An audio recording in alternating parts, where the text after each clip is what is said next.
So, we see a lot of fighters starting new careers outside of the cage, and, we've got Volk with Cooking with Volk. I'm curious, has anyone pitched you to do a diet program yet? Fuck, you calling me fat? Not anymore, dude. You look in great shape. What is the I probably wouldn't lead people down the right track. What has the biggest change you've made in your career in training and your lifestyle over the past sort of 12 months or however long it's been since we've seen you? I had my time off. I think it played a really big part. Just didn't do shit. Ate, drank, chilled with my son. I watch a lot of people who have done very great things in this sport, and then they get to the end and then they don't really know what to do. So I just needed some time off. I've enjoyed myself. My whole career I've enjoyed myself. I've got to do the best shit, travel the world, party all around the world, fight the best people. I'm gifted. I'm blessed. You talk about taking that time off to get that mental reset. Now that you're coming back into it, you're here at another fight week. Do you feel like, thank God I took that time off, I'm enjoying this way more than I was the last few times I was out here? Definitely. I missed it. I needed to miss it, and I miss it. I miss winning. And I'm ready for one this week. It's a great platform for you to come back to, right? Like in Sydney, the crowd's going to be here. The crowd's going to be excited to see you. It's been a little while, so people are excited to see you back again. Is this the sort of perfect moment for you to plant your flag in the ground and say, hey, don't forget about me. I'm here and I'm still world class? Yeah, I've never said no. Every date that I've said I'm going to fight, I've rocked up. And that's what I'm going to do this week. And I'm going to show the heavyweight division that I'm still here. Don't forget about the fat boy. We spoke a little bit about it yesterday, you and I, but the division is in a weird spot right now, and it feels ready for some almost new blood at the very top to come through. And as you said, remind yourself, is that something you're looking at, like having a big 2026 and sort of just inserting yourself into that title picture? Yeah, that's my plan. Everything I've said, I've pretty much did to myself. So I needed that break. I had a year off. Thankful for the UFC. They've always been sweet with me, and they gave me a year off. And I said, sweet, I'm ready to go, 2026. And they said February is in Sydney, so let's go. And that's my plan. I'm planning to go in here, get the job done, and then put my hand up for another one. Yeah. And you look at your opponent, his last fight out, he got knocked out in 30 seconds, but he's been a guy who's come in there and swang, and it looks like he's going to do that this week. Is that exactly what you need? Just someone who's going to bring out the firefight in you, that you can sort of show, listen, you can throw, but I can be better? Yeah, it doesn't really matter about him. I'm going to come and give it my all. So he's good. He's young. He's done a few things, and I think it's going to be a good showdown on the weekend. It's good to have you back, mate. Cheers, bro. Hey, Tai. You spoke of your time off. Does your first fight back, where you have that fight, matter? Are you glad it's in Sydney, or would you have preferred your first fight back to be not a home fight?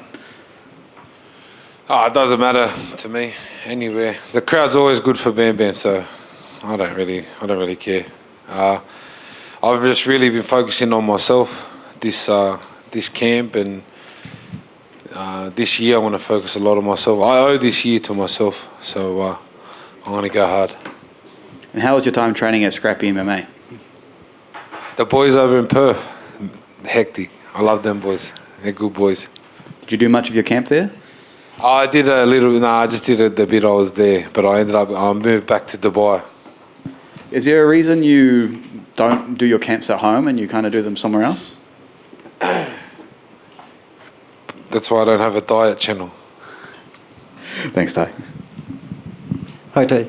There were a lot of noises after the fight between Thomas Pinal and Cyril Gane about dirty techniques. Do you face Cyril? Do you feel he was a dirty fighter? And what you thought about all of this and the Thomas Pinal thing with the eye and stuff? No, I'm actually friends with Cyril. I actually trained with him at 333 for this fight. Even when we did fight, we always got along. There's no really bad blood. Yeah, I don't know about the eye poke. It was a bit how's it going, but I don't think it was worth stopping. I actually flew all the way to Abu Dhabi for it, and wasn't there for long. And if we goes on the end of the fight, do you think Cyril will win this fight against Tom, or what's your? Yeah, I reckon Cyril had him.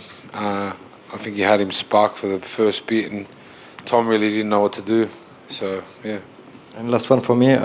Is Waldo Cortes Acosta a name you want to face in the future with a win on Saturday?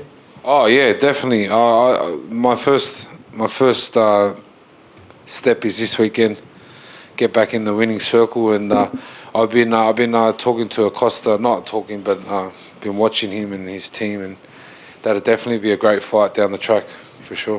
Thanks, man. Tai back here. You're a man who's previously kind of infamously said you don't really watch fighting, you don't pay too much attention to it if you're not doing it.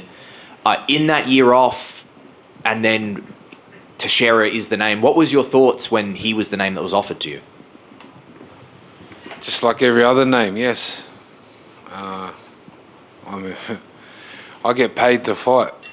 I don't really pick who I fight. I probably should, but it's just not in me. Texeira, I remember he beat tougher, so definitely said yes.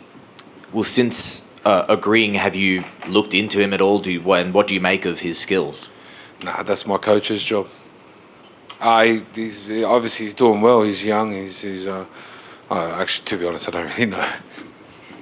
But he's big. I fucking know that. And although fighting can be someone's life and it can be so encompassing and fight week such a big deal, when you go away from something, sometimes you forget things. Being a part of a fight week again, going through it all again, was there anything about a fight week that you maybe forgot, that something this week that's reminded you of kind of how it was? No, not really. Fighting's what I do. I love to fight. And I think, if anything, this is what I missed. I missed the whole hype, preparing for it, and then going out and challenging yourself. I think that's the thing I miss the most. But I definitely miss winning more. Thank you very much. Thank you.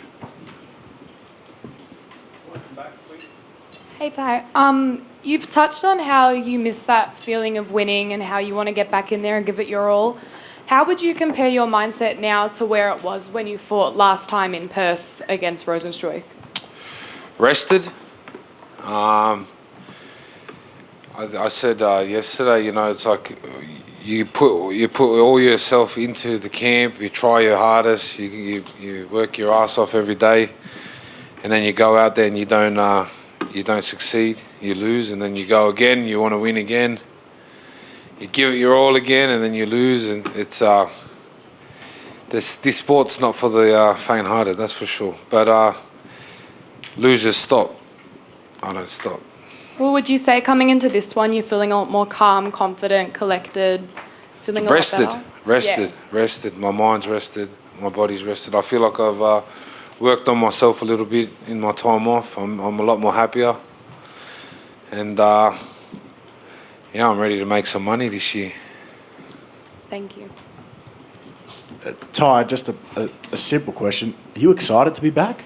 Yeah, I'm fucking pumped, eh? Good luck, pumped. mate. Yeah. Cheers. Thanks, guys.